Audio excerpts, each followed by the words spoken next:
So wonderful morning everyone. As the exams get closer and you would be all set for ethics, governance, sustainability. On that note, let's quickly check out few important questions which will be very handy for you and a lot of chances for coming in exam as well. So first one is briefly elaborate the broad parameters of reviewing the committee performances. So what are they? So first one is size, structure and expertise of the committee and the discharge of the functions and duties as per the terms of reference. So the catch term is terms of reference. Next one is process and procedures followed for discharge of functions. So first is the size, then discharge, then again is how the discharge is done and the effectiveness of the suggestions and recommendations received, then again recommendations made to the board. So if you see two key terms were repeated, first is discharge, then recommendations, and size, structure and expertise is another point. So if this 6 points, if right as it is, there is no way you're going to lose any marks on this question. So moving on to the next question.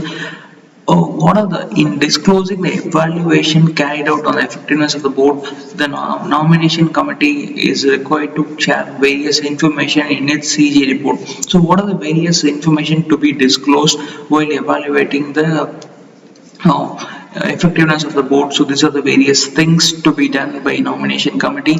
So first is how the evaluation was conducted, the criteria used, and whether independent expert was engaged or it was internally facilitated, who carried out the review, and key strength and weakness that were identified from the evaluation, then steps or enhancements proposed to be undertaken to mitigate or address the weakness identified, and lastly impact of the evaluation on board composition. So these are the various disclosures nomination committee should give to in its CG report. So next one, briefly elaborate the benefit of separation of roles from chairman and CEO. This question is asked quite frequently, so pay full attention. First one is director communication, next shareholder interest, next governance, long-term outlook, succession planning. So succession planning is a separate chairman can more effectively concentrate on corporate succession plans.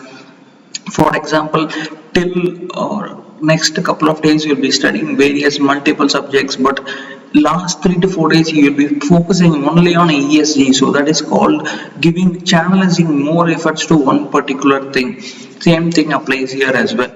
And governance, a separate chairman allows the board to more effectively fulfill the regulatory requirements, and director communication as a separate chairman will ensure effective channel for the board to ensure that specific discussions are communicated on a timely basis. So what are the 3 questions we saw till now? First is briefly elaborate the broad parameters of reviewing the company performances.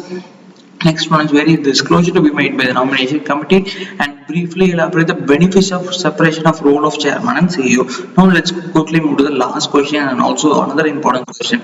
What are the various types of non-monetary incentives? So first is flexible working arrangements, where especially this has become quite common post-COVID, and physical rewards and experiential rewards, that is planning for vacations and any other breaks, taking good care of employees. These are the experiential rewards, giving good memorable experience to the valuable employees, and growth opportunities, and recognition and praise, and extra time off, and fringe benefits. So these are the various non-monetary incentives.